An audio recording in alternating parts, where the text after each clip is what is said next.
पिछले एपिसोड में आपने सुना कि आकाश एक कैंपिंग ट्रिप पर गया था जहां पर उसे एक कॉटेज मिला था रहने के लिए।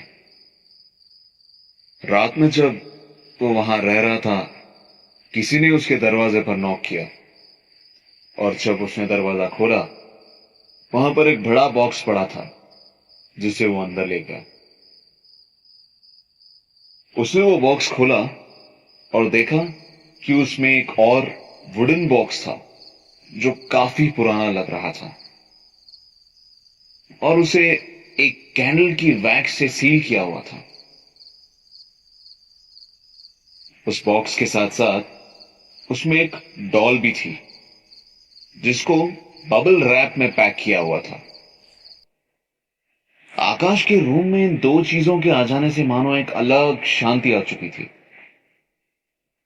जो वुडन बॉक्स आकाश के हाथ में था वो एक डिबुक बॉक्स था। अब हमारे व्यूअर्स जिनको पता नहीं डिबुक बॉक्स क्या होता है, डिबुक एक ऐसा बॉक्स होता है जिसमें किसी की रूह को कैद किया जाता है तंत्रों और मंत्रों की शक्तियों की मदद से। इस बॉक्स में उस रूह से जुड़ी कई चीजें होती हैं और उसे कैंडल के वैक्स से या किसी और चीज से सील किया जाता है। आकाश ने देखा कि वो बॉक्स खुल नहीं रहा था। उसके दूसरे हाथ में वो बबल रैप डॉल थी।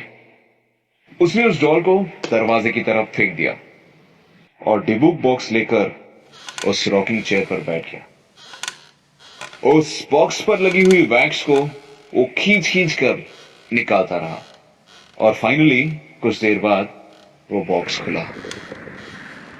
जैसे ही वो बॉक्स खुला, कमरे में अचानक जैसे ठंड बढ़ना शुरू हो चुकी थी। उसने उस बॉक्स के अंदर कुछ चीजों को देखा और कहने लगा, ये सब क्या है? उस बॉक्स के अंदर उसे एक बहुत पुरानी तस्वीर मिली जो एक छोटी लड़की की थी और एक लकड़ी की डाली थी जिस पर बाल बांधे हुए थे और कुछ ऐसी ही अतरंगी चीजें थी जिसे देखकर आकाश को गुस्सा आ गया और उसने उस बॉक्स को फेंक दिया। जैसे ही उसने उस बॉक्स को फेंका, रूम की सारी कैंडल्स बुझ गई। आकाश डरने लगा और अचानक से उसे एक आवाज सुनाई दी।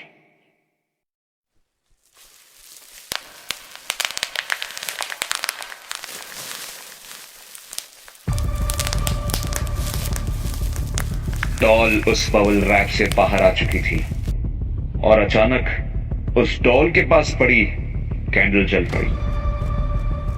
आकाश ने उस डॉल की तरफ देखा। वो उस लड़की की तस्वीर को ढूंढने लगा जो उसे डिबुक्स बॉक्स में मिली थी और जैसे ही वो तस्वीर मिली, उसने देखा उस लड़की के हाथ में बिल्कुल हूबहू यही डॉल थी। आकाश घबराकर कॉटेज से भागा और जैसे ही बाहर निकला, उसे उस सारे टेंट्स पर बहुत सारे डॉल्स नजर आए। उसने गाड़ी स्टार्ट की और वहां से निकल पड़ा। रास्ते में उसे वो कब्रिस्तान दिखाई दिया, लेकिन जो डॉल्स लगी हुई थी वो सारी जैसे गायब हो चुकी थी। ये सब आकाश को एक बुरा सपना लग रहा था। वो गाड़ी को तेजी से भगा रहा था। फिर उसने देखा कि वो कब्रिस्तान वापस आ चुका था। थोड़ी देर पहले जो कब्रिस्तान वो पीछे छोड़ चुका था वो वापस उसे दिखाई देने लग गया। कई घंटों तक आकाश ड्राइव करता रहा, लेकिन उस जंगल से निकल नहीं पाया। कुछ देर बाद उसे वो आदमी दिखाई दिया जिसने उसे रिसीव किया था। उसने कहा, अरे सर, मैंने कहा था ना, ये रात आपको हमेशा याद रहेगी।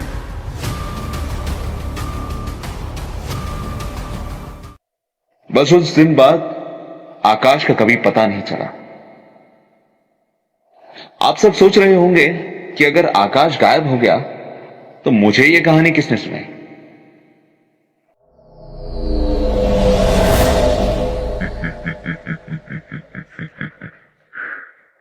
जंगल एडवेंचर्स में आपका स्वागत है।